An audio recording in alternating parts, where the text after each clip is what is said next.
El gran juego del poder mundial. La actual disputa del poder mundial se presenta por los medios masivos de comunicación, exclusivamente como una guerra comercial entre países.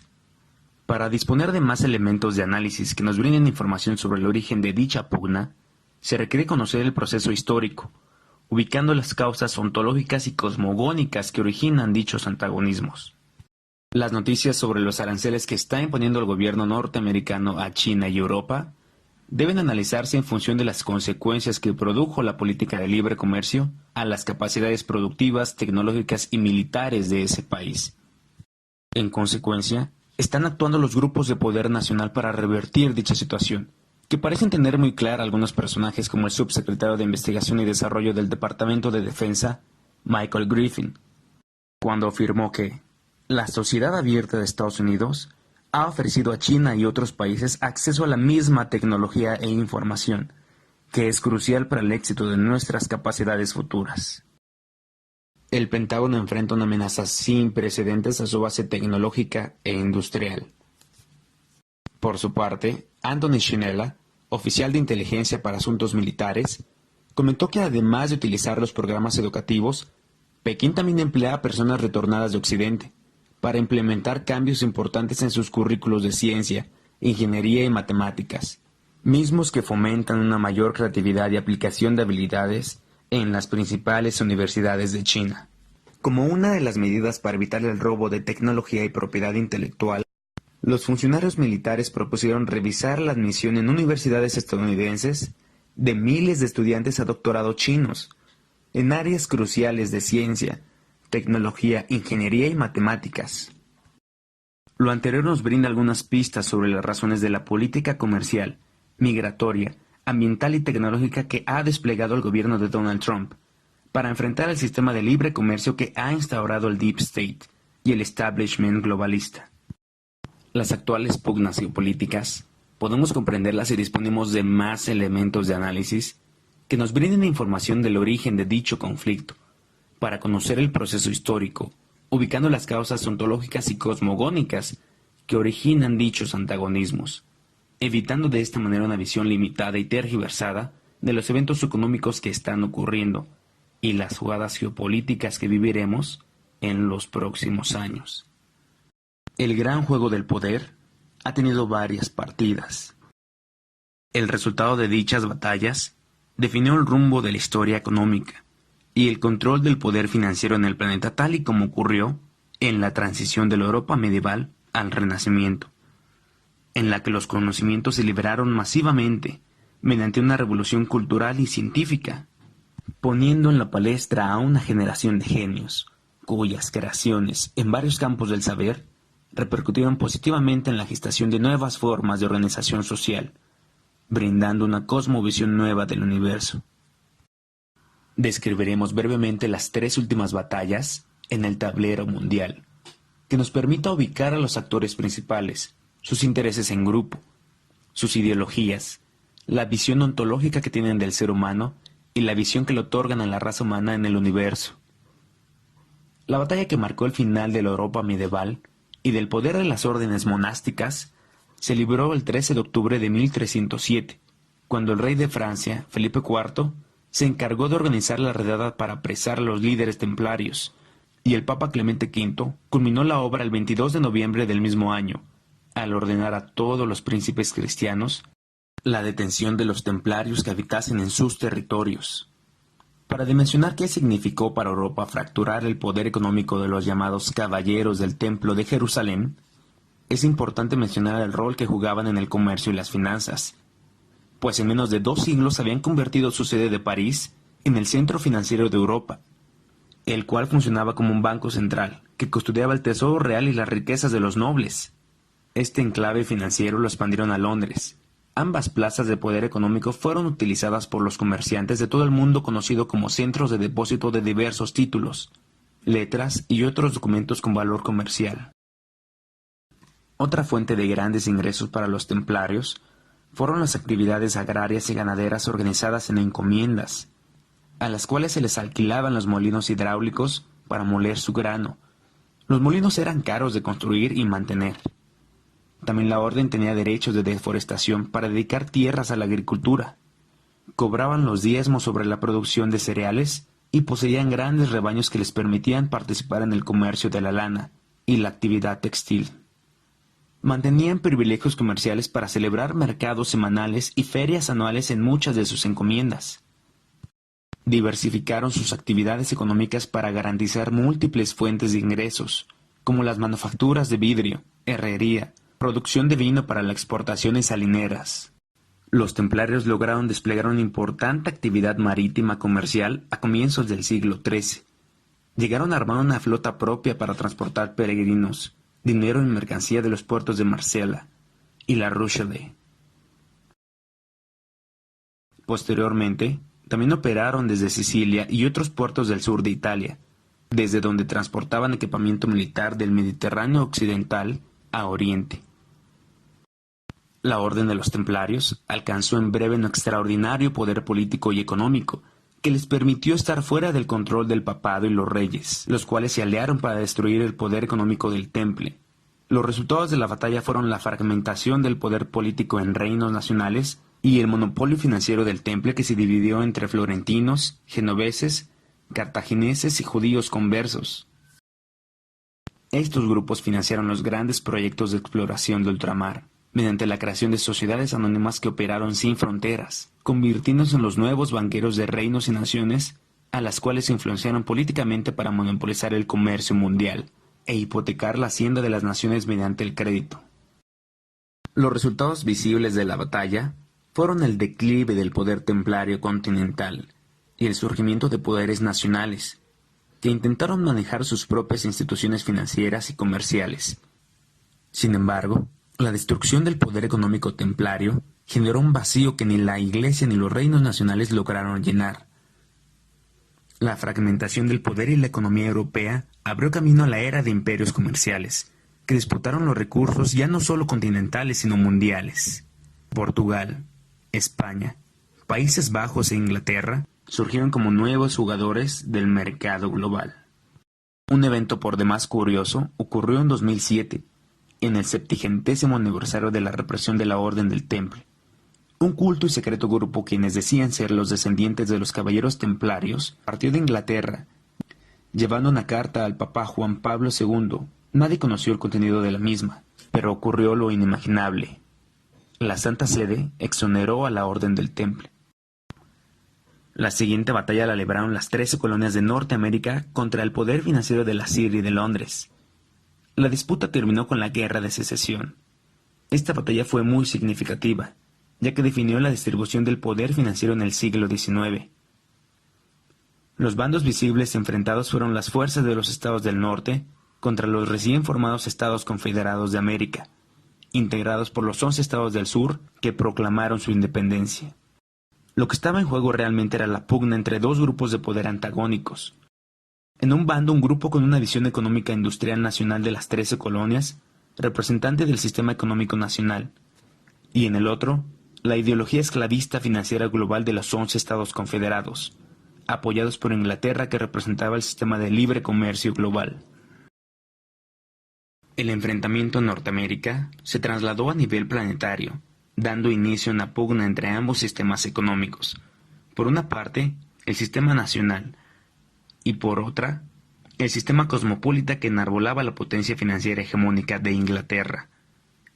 El sistema nacional de economía, cuando fue adoptado en países como Francia, Alemania, Rusia, China, Japón y las recientes repúblicas latinoamericanas, las condujo a la prosperidad y al progreso, lo que trajo como consecuencia una comunidad de naciones independientes, progresando rápidamente, acelerando la noósfera del planeta hacia finales del siglo XIX. Los resultados del enfrentamiento entre ambos sistemas fue el auge de las economías nacionales y la creación de las repúblicas modernas sustentadas en los principios del derecho natural, con una visión de progreso mediante el desarrollo del potencial cognitivo del hombre y la preservación de la vida de su descendencia. El progreso compartido de varias naciones sentó un precedente que existía un sistema socioeconómico más eficiente, que superaba a los imperios coloniales mediante una concepción ontológica diferente del hombre. El imperio global únicamente puede vivir a expensas de la esclavitud mental la manipulación emocional y la separación de la unidad de la mujer y el hombre para procrear naturalmente. La tercera batalla se originó como una respuesta del Imperio de Libre Comercio para enfrentar a la comunidad de naciones prósperas que progresaban con su sistema nacional, situación que se convirtió en una amenaza para la continuidad del Imperio Británico, el cual respondió con una jugada geopolítica de alcances planetarios, la Primera Guerra Mundial. Con esta medida temeraria, se impidió consolidar los sistemas nacionales de economía en los países que empezaban a fomentar sus fuerzas agrícolas manufactureras y agrícolas manufactureras comerciales, y en su lugar se impuso como alternativa económica el socialismo y el fascismo, regímenes políticos que se crearon ex profeso para obstruir e inhibir las fuerzas productivas en dichas naciones. La Primera Guerra Mundial se perpetró por la élite cosmopolita financiera para recuperar el poder político mundial, mediante el método más sofisticado, la colonización intelectual o manipulación de las fuerzas productivas. Dicho objetivo lo consiguió a través del control del proceso de generación, transmisión y acumulación del conocimiento que aporta cada mente creativa del hombre en la economía. Para lograr este objetivo, empezó a manipular las enseñanzas en las aulas universitarias, para difundir la versión oficial que reduce a la economía a la ciencia de los valores y a la administración de los recursos naturales, supuestamente escasos. Cabe señalar que en Occidente borraron todo vestigio literario de grandes economistas del Sistema Nacional de Economía, como Jean-Baptiste Colbert, 1619-1683, Gottfried Wilhelm Leibniz, 1646-1716, Daniel Defoe, 1660-1731, Benjamin Franklin, 1706-1790, Henry Carey, 1793-1879, Frederick List, 1789-1846, Nikola Tesla, 1856-1943, y la obra de Vladimir Vernadsky, 1863-1945. Estos economistas son desconocidos para su estudio universitario, y sus aportes son ocultados para el diseño de la política económica de las naciones. Así, en el primer cuarto del siglo XX, se destruyó la incipiente infraestructura nacional que empezaba a crearse en el planeta, mismo que fue convertido en un escenario trágico donde la obra teórica de Liszt, los aportes revolucionarios de Vernadsky y la tecnología desarrollada por Tesla para comunicar y dar energía inalámbrica a todo el planeta fueron impedidos. Los conocimientos de estos tres genios, si se hubieran socializado económicamente, habrían elevado el concepto de las fuerzas productivas nacionales, mente creativa individual, al de la noósfera del planeta, conjunto de mentes, lo que hubiera representado la mayor revolución en la ciencia económica, al generarse un conocimiento exponencial de la especie humana. Pero al no realizarse dicho proceso teórico en la economía, se condenó al hombre y a su descendencia a habitar un planeta donde reina la escasez de los recursos naturales, como premisa económica. Con ese falso argumento, se construyeron los cimientos de la estructura del gobierno privado mundial, que bajo sus auspicios se organizó la Segunda Guerra Mundial, creando las condiciones psicológicas de existencialismo materialista, de la generación de posguerra sumergida en las drogas. La visión malthusiana del ecologismo y la ideología feminista como eslabones de la ingeniería social del establishment para encubrir su objetivo principal, que era el control monetario mundial con el plan de rescate financiero para reconstruir Europa. Con la adopción ficticia del patrón oro, con dicha medida todos los países les entregaron sus reservas físicas de oro, a cambio de simples papeles con tinta llamados bonos del tesoro, con lo cual crearon el sistema de esclavitud moderna, mediante la dictadura de la deuda y el crédito especulativo en la economía de las naciones y las finanzas de los individuos. Esta fue una breve crónica de la disputa por controlar el sistema económico y el poder mundial. Actualmente, la cofradía que resultó vencedora de las dos guerras mundiales ve amenazada la culminación de su proyecto de gobierno mundial y la libertad de comercio global para destruir economías nacionales con la llegada de Donald Trump a la presidencia de los Estados Unidos, quien es la imagen visible del grupo de poder nacional que sobrevivió y ahora emerge de las ruinas del Titanic financiero, para revertir las políticas sustentadas en el dogma del comercio global que impone la City de Londres y de Nueva York, situación que presagia una batalla épica de alcance mundial. Las acciones del bando que cabeza Trump contra los intereses del establishment financiero parece ser la respuesta para recuperar el control político de las instituciones republicanas, que se subvirtieron desde la creación del sistema de la Reserva Federal en 1913. La guerra no se declaró abiertamente, Pero en los hechos, se inició la batalla que se libra en baja escala usando los peones que lanzan como manada de ovejas al matadero, mediante la manipulación de un ejército de ONGs, para desestabilizar el gobierno de Trump. Si esta técnica fracasa, intentarán promover un conflicto bélico utilizando a países políticamente vulnerables como Corea del Norte, Irán o Venezuela. A un poco más de un año de gobierno de Trump, se observa con claridad su estrategia política dirigida a minar el poder de las instituciones globales y propiciar un nuevo proyecto de descentralización de comunidades nacionales en oposición al proyecto global centralizado del establishment financiero. Todo indica que la estrategia de Donald Trump es pasar a la ofensiva y tomar el control de la globalizada Europa utilizando a Steve Bannon como caballo de Troya político, para liberar a Europa del gobierno supranacional e impulsar una Europa de naciones. Después de dejar el cargo de asesor de seguridad de la Casa Blanca, Bannon se dedicó a contactar a los diversos movimientos nacionales dispersos en los países europeos a quienes se está organizando, asesorando, dando apoyo de inteligencia política y electoral. También los dotará de recursos mediante la creación de la fundación llamada The Movement, el movimiento,